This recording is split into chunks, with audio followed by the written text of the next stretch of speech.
And I loved your episode with Arnold Schwarzenegger. I'm always fascinated by Arnold. Really? Yeah, because I think he's so smart and yeah, I don't know why. I think you realize like the more you're in this business, especially in the kind of movie acting world, to like be an actor that's kind of had a few hits, like a lot of things have to come together, and it's not an accident. You know what I mean? When these guys have this run of hits, like they've got to be really sharp. Yeah. Yeah, it was pretty fascinating. I guess we went to his office and there's like his like Conan thing is in there and like the sword. He's like, wait, did you meet that little donkey he has? I don't know if the donkey was there. There was some hair on the floor. That's in his house. This was at his office. Oh no, this was his office. Yeah, there was some hair on the floor, but I don't know what it was from. I don't think. Oh my God, there's a donkey. Oh, because I think he's very Dutch like that or something. Oh, he's very... Oh, my God. Yeah, those are mini donkeys. They look mixed, too. I met a small donkey in Nashville once. Oh. First off, I love Nashville. I go to Zanies a lot when I'm, like, working on sets. Yeah. Oh, I think I remember. That's what the last thing I remember. I remember hearing you came to Zanies and did, like, 6 or 7 nights or something over there. Yeah, and one time, one of my favorite shows, the power went out.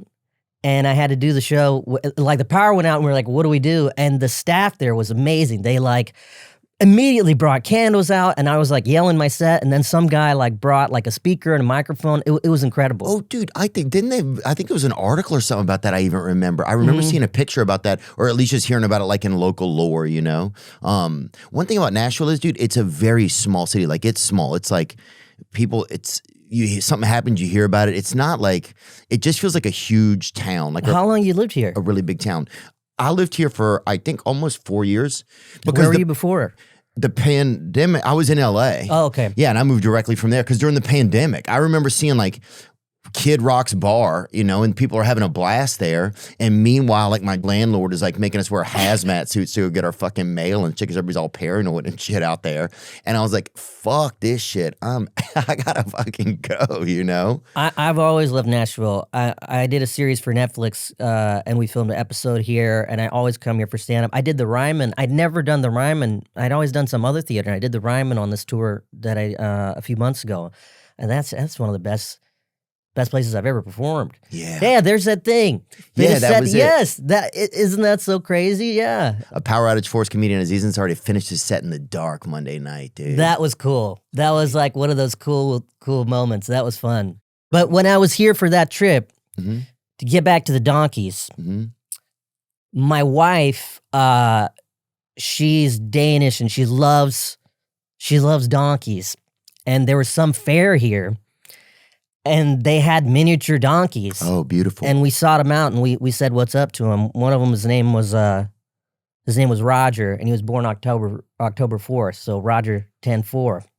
Ooh. So we met Roger, and there was another little donkey named Lily, but she was a little big. I don't know if she was a micro donkey. Roger was straight up micro. Lily was a little big. I don't know if she was micro. At that size, I don't judge their weight, to be honest with them. You know what I'm saying? Because the bodies, there's already a lot going on, you know? It's like, yeah, I think they're beautiful. I remember I met the world's smallest horse one time. When was that and where? And his name was Tom Thumb, and I met him in Alameda, I believe. And how did that intro come about? Well, people are like, you got to go meet him and shit. And I remember I'd been in a bar. Alameda is where? California? California, yeah. Okay. So you were doing a show in Alameda, and then like you gotta meet the smallest horse. No, we'd been out there for I think I'd heard about it. I think I'd been in conversations about like smaller animals, Animalia generally.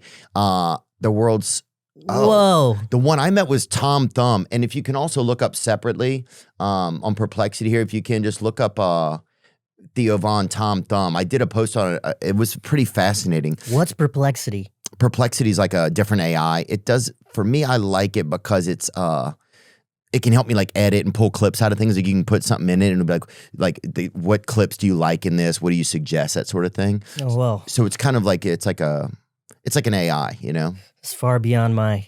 What? I don't know any of this stuff. Dude, what are you talking about? How do your parents feel about that? That I don't know Perplexity? That you don't know about the AIs? I mean, I know what it is. I don't really use that stuff much. Yeah. I don't really use internet or phone or anything very much. I try to stay off. Yes. Oh, here we go. Right here. Let's take a video. Let's. I am into this though. Hero right there. So everyone can meet the world's How long he gonna be here today for? He'll be here all day? How small is he? De las grandes señoras de Kansas, él es más pequeño que algunas clases de Whoa. Pero es no era un bebé, él es un caballito crecido. And he's alive too? Oh, that would be dark. You don't know what people are doing, dude. But yeah, so just to let you know, I guess we have a lot of symbiosis there in our love for the small horses. Small, what are horses and donkeys? What's that? Ask the AI. What is that called? What are that kind of animal? Horses, donkeys, the four-legged kind of, they're similar. There must be some group. Yeah, what is that called? The equus. Yeah, the equus. The equine. The equines. But dude, when you think that God took all the beauty of a huge horse and put it into like a baby snicker of a horse, a little horse. Yeah, there's not. Is there any other animals that have minis? Like, because there's mini horses, there's mini donkeys. What is it? There's mini cows? There are? Oh, wow. Oh, God, that'd be a dark moment. You go to a steakhouse, they're like, just so you know, these are all mini cows. Yeah. Oh.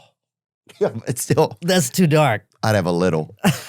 You know what I'm saying? You probably could only have a little. Yeah, that's true, dude. There's not like a 40-ounce mini cow steak. That's not happening. It's like it's a 1 ounce. It's like when you go to a sushi restaurant, they have that one little piece of wagyu. Yeah. This is from a mini cow. Oh my God, they're all furry. Maybe I'm gonna finish this show and get addicted to the internet because this is pretty fun. I never knew about mini cows. I didn't know. I would have just been wondering about equines, equus. Well, look, dude, I think you could get your wife one of these. Let me see. Miniature horses rarely exceed 34 inches in height. Miniature donkeys also max out at around 34 inches. There's mini micro pigs. Oh, wait, this is a whole list of everything there's mini of. There's mini horses, donkeys, pygmy goats. They don't call them micro goats. They prefer to be referred to as pygmy goats. Yeah. Mini sheeps, micro pigs. Micro pigs I've heard of. Imagine a mini sheep, though. You could make a very small sweater. Yeah. You're just sitting there.